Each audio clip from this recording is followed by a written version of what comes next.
So welcome again to Status Check, Climate and Culture. This is a program-wide presentation.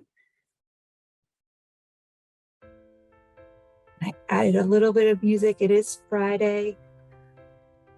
The slideshow is colorful, so we can keep our spirits up. I am Beth Huertas. I am a part of Pathways to Positive Connections, and it is a program with Public Health Management Corporation outside of Philadelphia. And I have my partner today. She is my tech savvy person. She's going to be manning the chat and providing some guidance throughout the session. Cynthia Richards, if you don't mind just saying hi, Cynthia. Hi, Cynthia. We needed that comic relief too, right? There are lots of our participants out there. Some names I'm so familiar with, and I'm happy to see that there are some new names in the audience as well. At any time, you feel free to drop in a question or a comment into our chat box, and Cynthia will be on her way to helping me see them and making sure they're incorporated into the session today. We are also available through email at earlychildhoodpbis@phmc.org. So if there are some questions or you're like, that you said something during the session, I just wanted to follow up or kind of pick your brain for something, feel free to email us.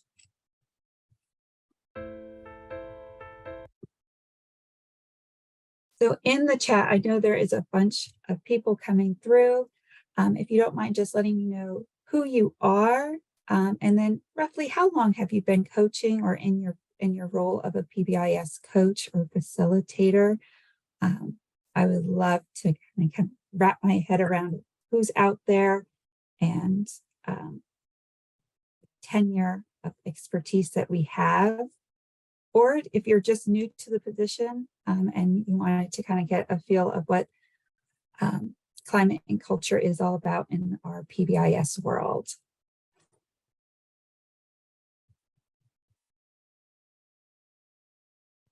As people are putting their names in, I thank you. We do have some agreements that we will hope that you embark on with us. We ask that you hold yourself accountable and manage your own environment. We understand that you have lots of things going on, and you're probably a little bit of multitasking this morning. So if you don't mind just putting on your mute, unless you would like to share something. And we would love to see your face. So leave your cameras open if you can. We do understand that you might need to take a call or need just to be off Zoom and do a Zoom break for a little bit. So shutting off your camera is okay as well. We ask that you are engaged. Please feel free to participate. It is Friday. I love to talk, but I also love to have a conversation as well. So including your ideas and making this a little bit more interactive, that would be very welcomed. And then finally, being as open and being mindful of others in this space as well. Today's presentation, the slide deck is located on our Padlet, and there is a QR code. I know you've been overwhelmed with QR codes today. This is our QR code that is actually linked to the Coaches Day Padlet as well. So it is a one-stop shop for everybody. And we'll put the other links that we received today during our morning session on there as well. But our Padlet is here. It has our slide deck. It also has some of the resources that I will be sharing with you today. And we will explore. Just so you can take your cameras out and put it in. And Cynthia will be putting the link in the chat box as well for us.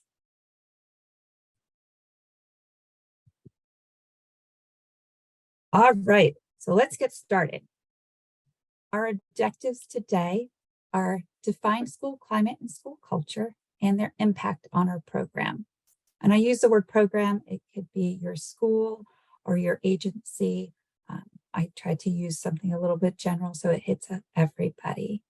We'll also discuss the barriers or identify some barriers that contribute to building a positive atmosphere in your program, agency, or organization. And here I love to hear, I have a couple barriers. I'm assuming that's just universal, but we will probably not touch on everything, but if you could drop things in the chat box or unmute yourself to share what your struggles are as well, that'd be very welcomed. And then at the end, we are going to explore some of the tools to support reflective practices for a positive environment. And a lot of these tools are available on the PA PBS network website in the Coaches Corners, on NCPMI as well.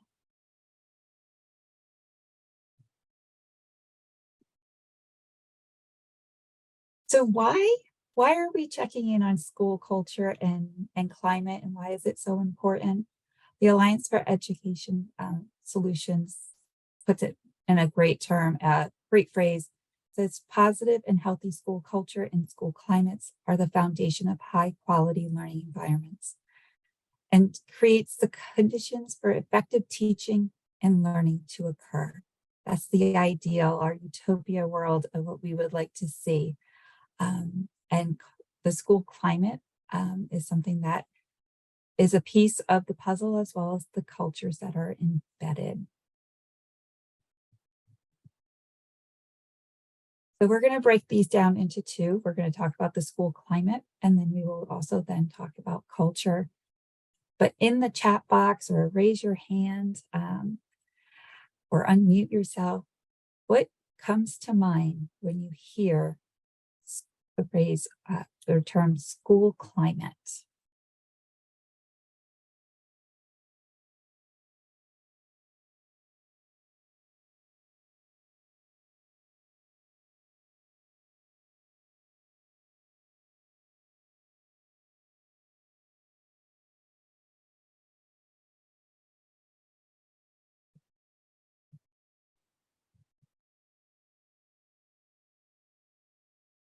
Could be a word or a phrase.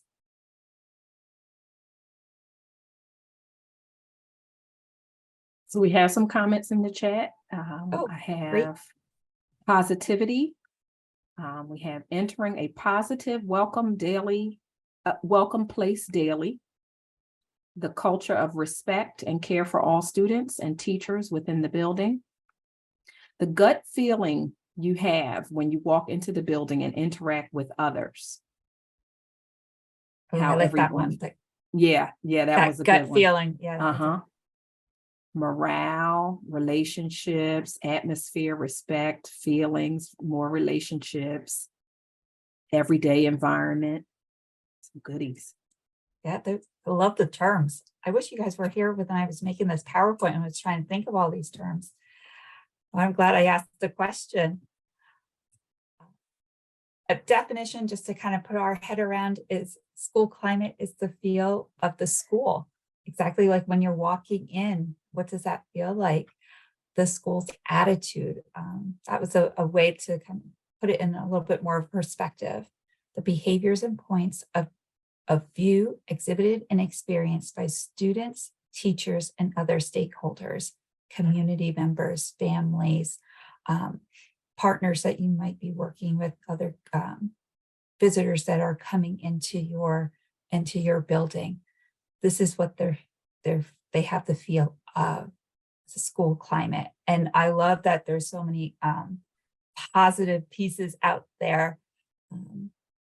And especially with everything that we have gone through in the last couple of years, to continue that embracing of that positive atmosphere, to have that seen in your buildings.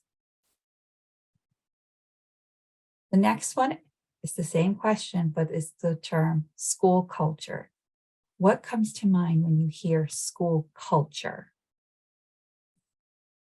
And again, just feel free to drop a word or a phrase in in the chat box what pops into mind when you hear school culture.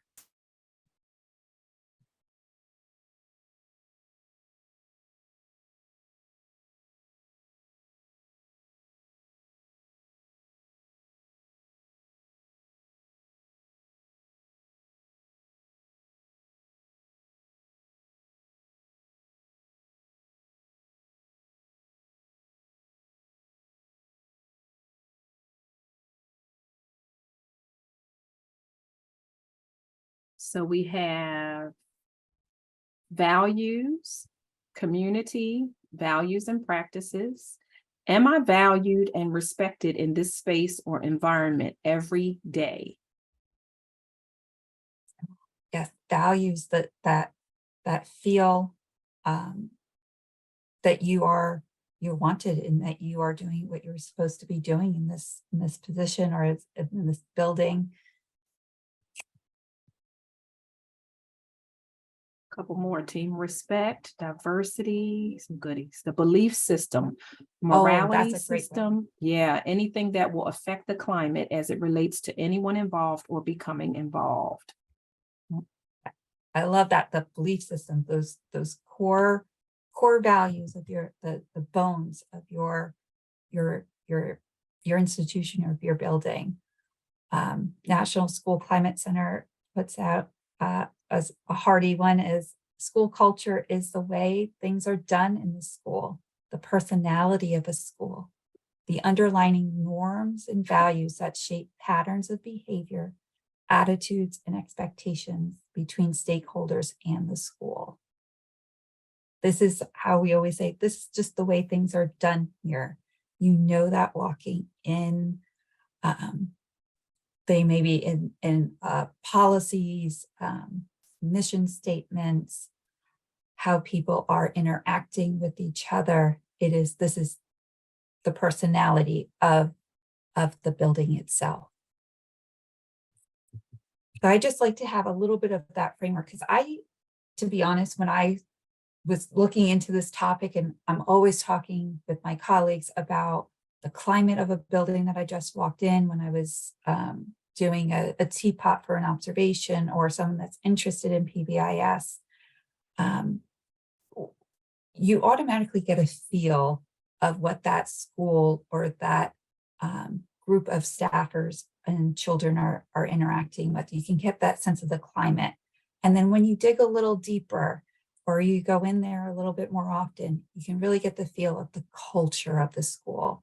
So I like the definitions where we said it was the attitude of the school and then the personality. That gave me a little bit more of a framework of what I needed to kind of go off of when I wanted to address what a school climate was and what a school culture was. This little graph came from an article, School Culture, They Are Not the Same, when we were talking about climate and culture. And it was just a nice way to see that there's differences. The yellow, the climate side, attitude or mood of the group. You know, it's the culture piece when it's the personality of the group. This is everyone's way of thinking. It's just not, they're having a rough day. Climate is very flexible, is easy to change. You know when a site is stressed or when they're doing really well. It's kind of like that rubber band effect where it's going back and forth. Is flexible.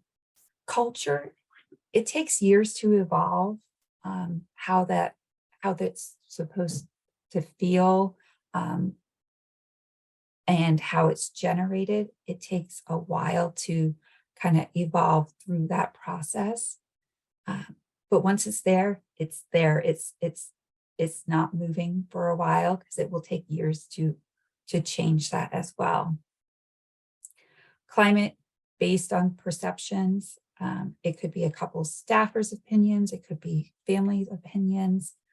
On the culture piece, like we've heard from our audience today, the values and belief systems.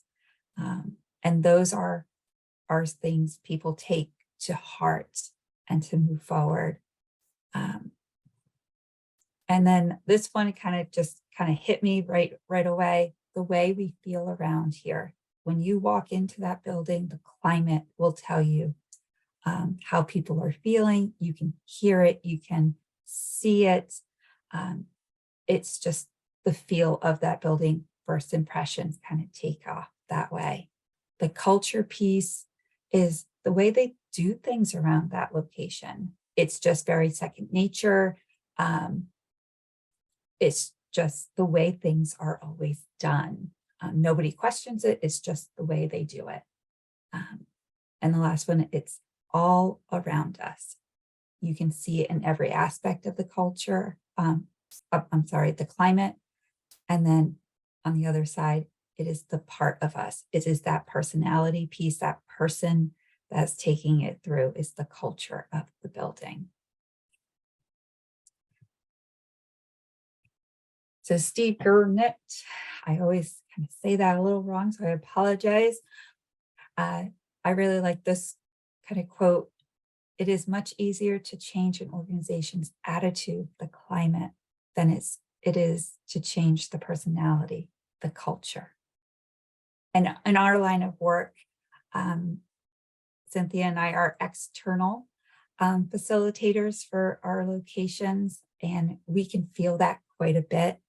And we often have to handle challenging or difficult conversations related to either the climate or the culture of that agency or program we're working with. And sometimes we have to remind ourselves that it's not going to be fixed overnight and things take time. And when we were talking about a change of attitude or systems for structure, that takes some time to reflect and digest and get our heads wrapped around on that rationale of making things better. And that's could be in that positive aspect, and it could be in a site that is in a little bit more of that negative place. Moving forward is always a little bit challenging to do. Change is hard for everybody. And so taking into account that self-reflection piece is a crucial part of any school climate or culture. So that's kind of in a nutshell, school climate and culture. So if you're thinking of a song, because like I said, it is Friday, I was trying to get a little cheery with the PowerPoint colors, but then I also thought, I'm a big music person. I like to dance around. And even when I'm upset, music helps. And when I'm happy, music is just there for me. So if you could rate your school's climate or culture with a song, and I put a couple examples up here on the PowerPoint slide, what would it be? Is it, take this job and shove it, or we are champions and we are doing so well? I would love to kind of see where everybody kind of stands. Feel free to put like, this is our climate or culture, and this is the song. If you have another song in mind, I would love to hear that as well. Someone said, I will survive. Is that Gloria Gaynor? Yes. Some It days depends on the, sorry, Beth. I was like, does it depend on the day? That's somebody else said it depends on the day. Exactly. Hard days, night. Mm-hmm. Yeah, I can relate. The sound of silence morphing into I'm a believer. Okay. Well, oh, I it's like morphing. that. Yeah. And sometimes it takes a little while to morph into I'm the believer. Wow, some good ones. Breathe. Magical Mystery Tour. Don't worry, be happy. Oh, that's a good one. I Oh, didn't that's think a of good that one. Who let the dogs out? That in my house right now is the jam of, we play it at least once a night in my house. Yes. Sometimes it is just crazy, that feeling. Well, hopefully I didn't get any of these songs stuck in your head. Oh, these are good. These are really good. I can't read all of them, but they're awesome. I can't wait to read them a little bit later. Oh, I'm glad. Like I said, it was just a way to kind of put this into perspective, in a fun way, puts a smile on everybody's face. I've definitely sang several of these songs multiple times during a transition or a challenging time or a triumphant time at my locations. Um, Music always helps with it as well. All right. Well, thank you for playing along with that. And hopefully, if you are in a challenging time with your climate and culture, that you do see some light at the end of the tunnel. And today's session can bring you some resources as well. So, as we're talking, climate and culture affects all aspects of our building. But let's just focus on the families first. How do you see positive or negative climate and culture effects with your families? How would you see that with the families and community that you serve? And you could drop it in the chat or unmute.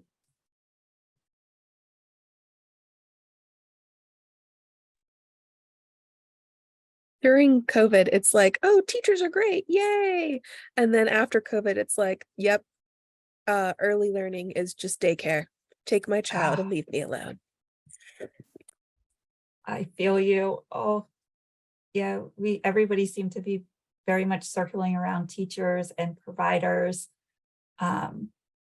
when at the height of the pandemic. And now that we're not completely out, but it has changed. Families are either getting back to work or situations have changed. And that feel of I hate to say it all the time, but the world of daycare, babysitting, has come back into full play. So some of that can affect the whole dynamics with your families, the perceptions of what their needs are now. I have some comments in the chat, Beth. So we Thank you. Go. It can affect their support of school and programs and initiatives. Someone said participation. Yes. Kyla, am I saying your name correctly? Kyla, you got some agreement in the Kayla. chat. Kayla, I'm sorry, Kayla. Kayla, somebody is agreeing with you really firmly in the chat. Communication. And then I have Aaron says, depending on the interactions, flavored by trauma responses of families or teachers. Some are very positive, some are more difficult to maneuver through.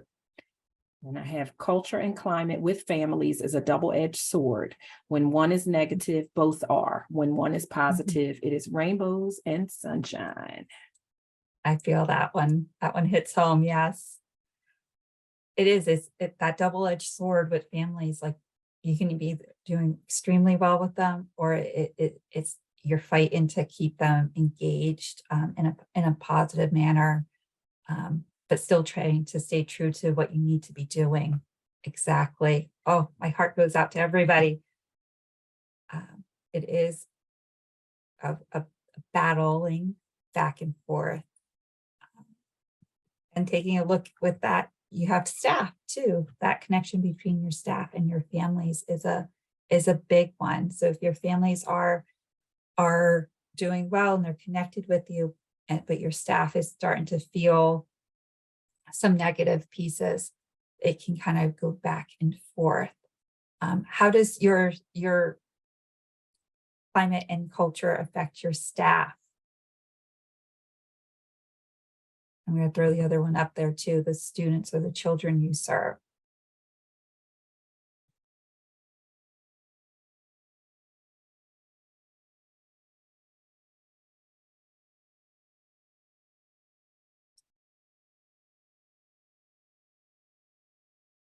Staff are the backbone of climate and culture. I'm a could not talker, so I'll just agree. talk. Yeah. Oh, please, I'm welcoming that. Yes. Whenever we first come back, they're like, we welcome you. Thank you so much for coming back. We know that COVID's still a thing. And then it's like, hey, we're severely understaffed. So we appreciate that you're going the 4th mile and trying to just do what you can. And it's seems like it's going kind of down from there because we've had more staff changeover and everybody's understaffed. So they're like, well, we don't really know how to help you. So you'll just have to deal. And it's a lot for everybody, I think. My heart goes out to you. Yeah. That feeling that not as supported as you once was. And with changes of either being short-staffed or transitioning from leadership, because there's people that have retired and moved on to a different location. That culture piece of your systems, that foundation, if that wasn't built in that positive manner and moving forward in times of transition, staff really do take the brunt of quite a bit. That's my opinion completely. But you are the backbones of moving forward and keeping things running, keeping kids safe and learning, and making sure things are getting completed, because those deadlines of assessments and the regular paperwork still needs to get done each and every day. So those are big components that can contribute to your climate and culture pieces. I have a really a comment a couple in the chat that I wanted to read. So Jennifer said she agrees staffing strains really impact everyone. And then Erin shares that they at her program, they have a lot of new staff, many of whom this is their first experience. This is very familiar. First experience with children and families who have a lot going on. It has been an eye opener for us all in supporting them while also supporting the families. This is a big one. Yeah. Thank you. Yeah. Thank you for sharing. I'm glad that I've been opening very much to the PowerPoint, letting people share, because there has been an influx of new teachers into our field, some with some experience, some with not much at all, or looking to explore the teaching realm. And it has us as professionals that have been in the field really looking at our systems that we have put into play. Is it something that we can still sustain? Is it supportable? How can we support and assist these new teachers, new staff, as well as these families that have the COVID babies? I put that out there where those, they became parents during the pandemic, maybe for the first time, and having this different experience than what a typical parent might have had. Students coming into the building, not really knowing that whole interaction piece, what school is supposed to be like. There's so many layers that you are interacting with and are very mindful of, it sounds at this moment, for your culture and climate of your agencies. So as we're moving through, what are some of the barriers you as coaches are facing with climate and culture? It sounds like, yes, you see that there's some positive, there might be some negative pieces, but then looking at your position as a coach, how might these barriers be popping up, and what are they? You can drop it in the chat. You can unmute. This is very much an open space to have a conversation.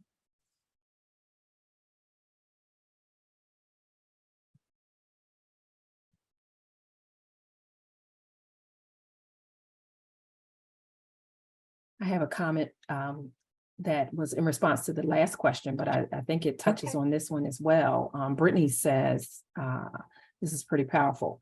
We have improved climate and culture in challenging times by not tolerating the staff who were not contributing positively.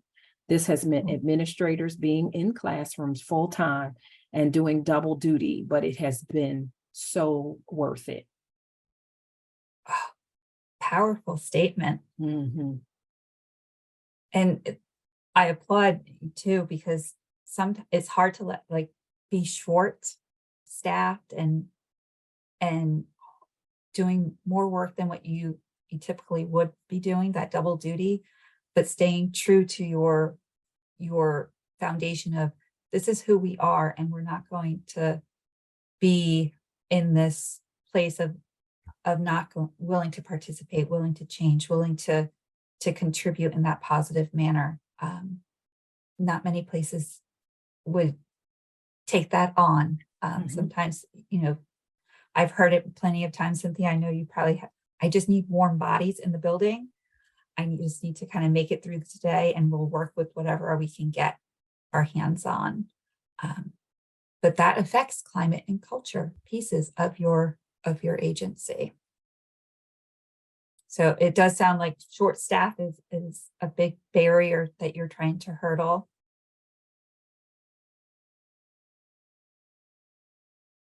Any others? Yeah, I have. We have 18-year-old employees. So have some young staff who've been cloistered along with us all during the COVID times. This is a new land in knowing how to help them. Someone shared about the circle of learning and repetition never stops. Yes. And growth and willingness to change, recognizing that sometimes the old way of doing things might need a fresh look. That was just my addition. So that didn't come from Mary. Staff previous experience with coaching not being so great.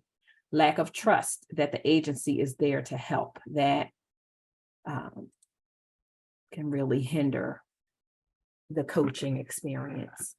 Exactly. I know back in my day as a teacher, I had lots of people in and out of my room, but some had the title coach, but it didn't feel like it. It was more of that performance review or telling me what to do rather than helping me grow and understand.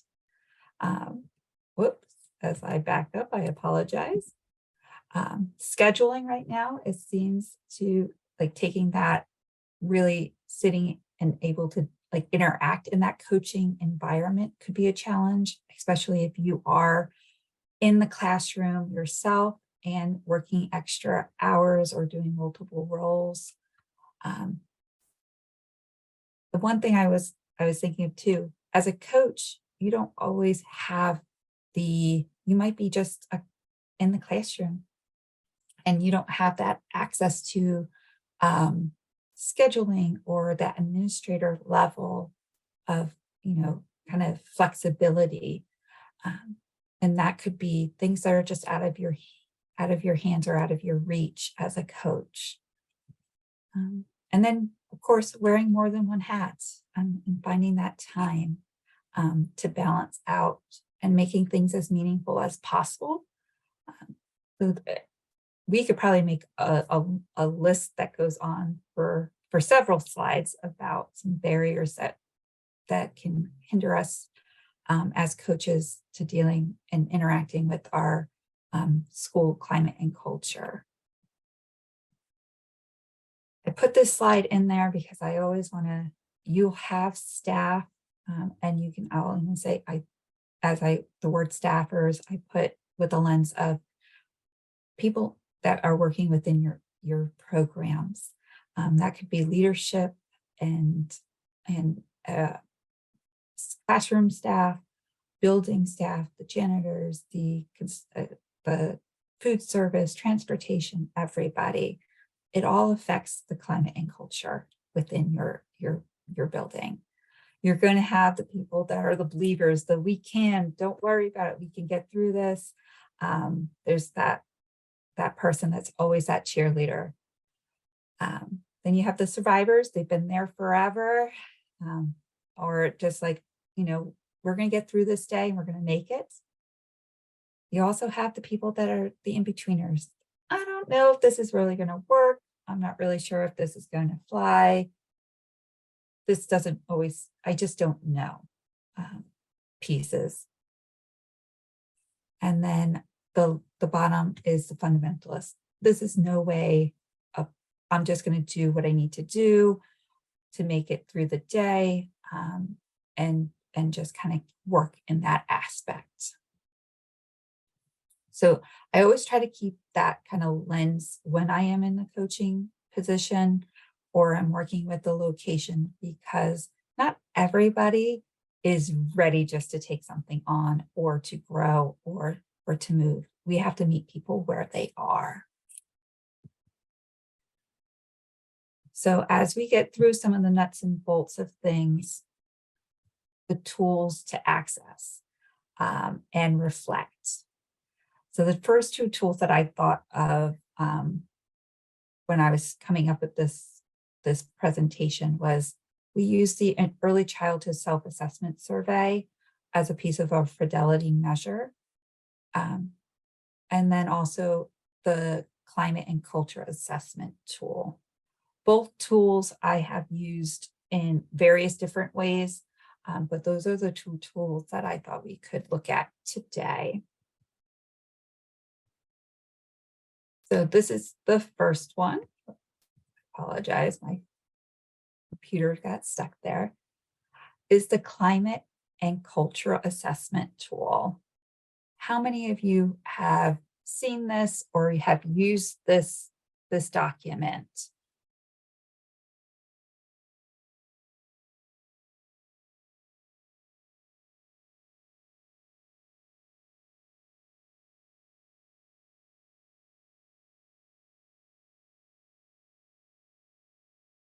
Like a couple of people, someone's seen it but not used it, and I think we have a raised hand.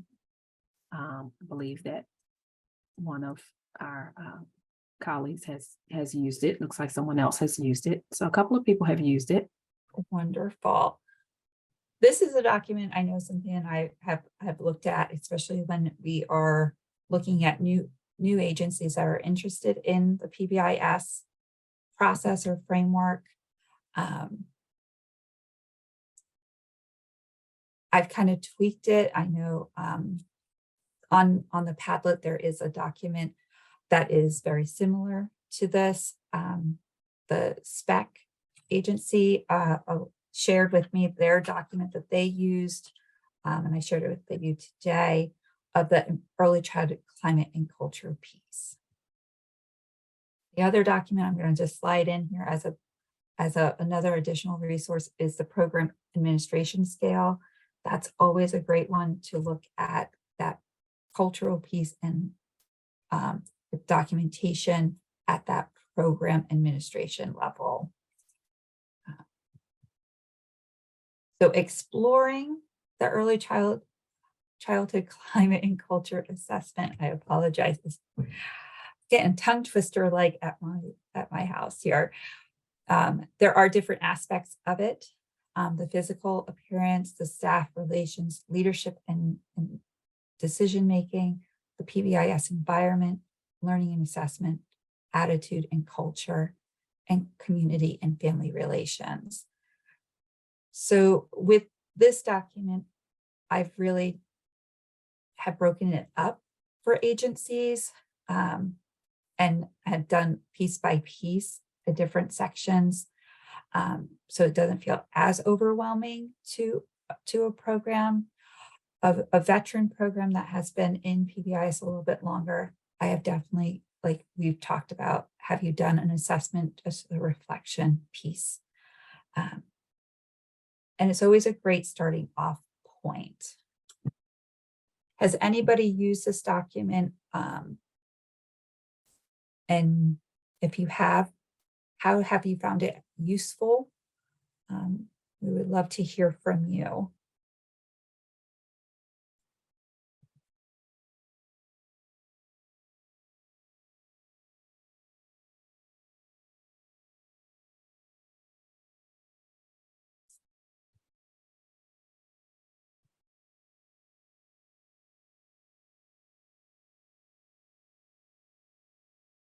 Nothing in the chat yet.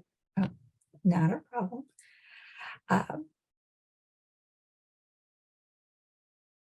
This is one if you're feeling there's been a lot of transition in your building, a lot of turnover, maybe there's a new leadership that has come into play, or an abundance of new staff. This is one that I would recommend you just taking a pulse of your agency just to see how it feels.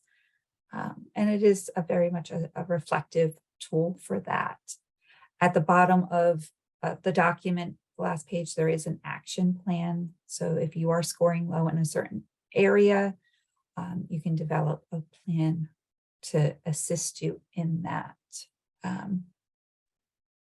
change or, oh, I'm sorry. No, I didn't mean to cut you off. We do have actually 2 comments in the chat of folks who've used it. So one says we use it, but modify it into an online anonymous survey, which I think is so cool. Ooh, I love that. Where Yes. they can also comment. And this also provides data automatically. Those Yes. Google surveys are awesome. And then Burgundy says we also do that within our building, turn it into a Google survey. I love it. That Google survey, I mentioned it in the next document we use as well, but you can definitely use it here.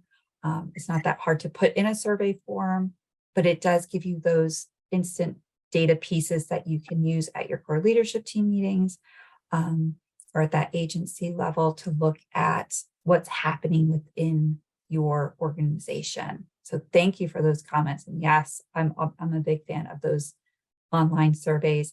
And I like that you have it online where everyone can respond and they don't have to identify themselves. It gives that atmosphere of being a little bit more truthful to answering a question. That's a big piece of climate or your culture. Sometimes we put out surveys and, I've seen people take them back and they're looking for names or, oh, someone always uses a purple pen. This must be their answers. And it's not as safe of an environment to really share what's going on to make those changes that are definitely needed. So online is a little bit easier for everybody, but it also gives that opportunity to be anonymous. I apologize. The next one is the Early Childhood Self-Assessment Survey. This is, a fidelity measure that we do use. This one looks a little different. Spec shared this with me, and I've tweaked it a little. I have made mine online, but also I love just the format that it is in. This is also on our Padlet. It gives the key practices, and then is it in place, not a partial or not in place, and then putting the priority level down here. And really kind of making those plans off of it. I'm just curious, do you just use this as a fidelity measure? Or are you taking these results to your core leadership team or your agency level?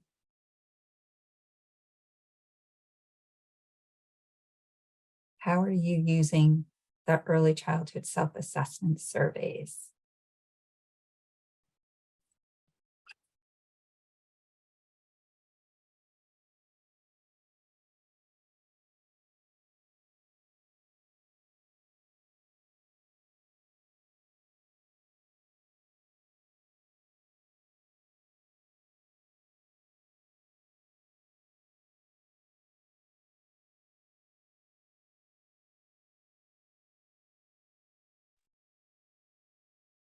This is one document. Oops, I'm sorry. Burgundy said she used the data to inform our planning for the next school year. Wonderful. Yeah, using that information is something working. This is a great way to see if there's, new staff or some veteran staff that might need an area of support. And having it done unanimously is very helpful. One document that I really enjoy working off of, because it is really coming from staffers that we're interacting with or the coachees that I've been interacting with. So it gives a little bit more of a perspective for me as a facilitator to see the whole community and how people are feeling. Sometimes in the key practices, you know, the wording I do change because our infant toddler sector doesn't always feel identified in this. So we tweaked it just a little to ensure that they were included in that piece and it wasn't just saying preschool. Because we did have, when I did this my first time, I got plenty of surveys back that's, you know, it's like, I'm an infant teacher. I don't work with preschool. This had preschool in it, and they were crossing pieces out. And I took that to heart because I felt horrible that I wasn't as sensitive to that format. It wasn't as inviting to answer. So, you know, that was a barrier for me to make sure that my documents reflected everybody within that building I was working with. This is a tool that it is something very easy to put online again, and to share and to use. I put mine online. This is what mine looks like. And it is, I send out the link, I can get the responses back, and you can easily use the data right from the Google Forms. So we explored that. So that's the building and the staff, but there's also that family component that affects our climate and culture pieces as well. And so I didn't really touch a lot on that family piece, but you can do suggestion boxes, focus groups. Some places have family meetings or what they call parent meetings or caregiver meetings, having family members on your core leadership team. And then there's also that component of, there's a lot of families that you don't always interact with until it's their last straw. They're leaving for a reason. I've gotten the child's moved, they relocated, but then I go to a different location and the child's there. They just relocated to a different program. Maybe having exit meetings or a follow-up survey for a family to share their experience at your agency or your program. This is the NACE accreditation. If programs are doing accreditation, this is also something that it was online, so you can easily change it and use it, but it is a self-assessment for family survey to provide feedback to the provider about their experience at that program.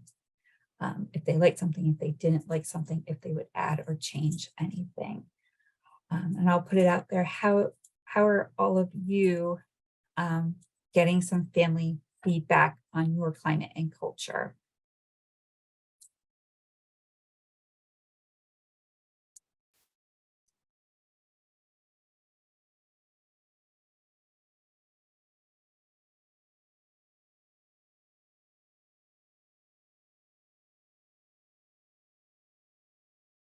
I know it's like past lunchtime for many of you. It's almost lunchtime for some of you. We're almost through.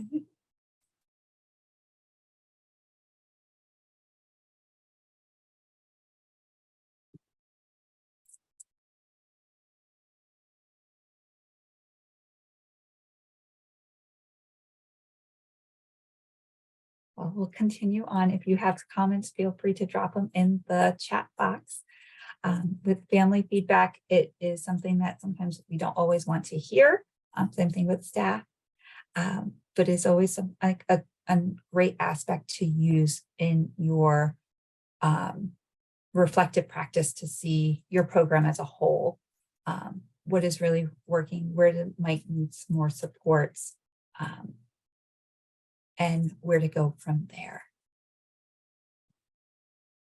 So some next steps, reflect with your core leadership team or your admin team on the current climate and culture of your program. I would say conduct a climate and culture assessment if you don't already do so. I always say the beginning of the year is always a great way to kind of start fresh if you haven't done something already, or if you're trying to follow up to see how things are going. January is a great time to do that.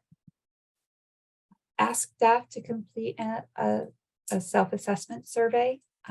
If you haven't done so already, I try to do it at the beginning of the school year and at the end to kind of see where we are.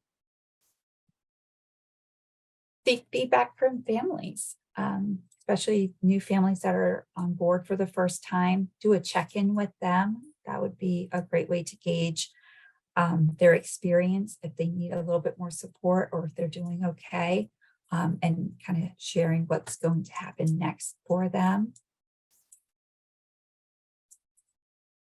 And then gather that data and organize it. Cynthia, do you want to share something? I'm sorry, I didn't want to interrupt you.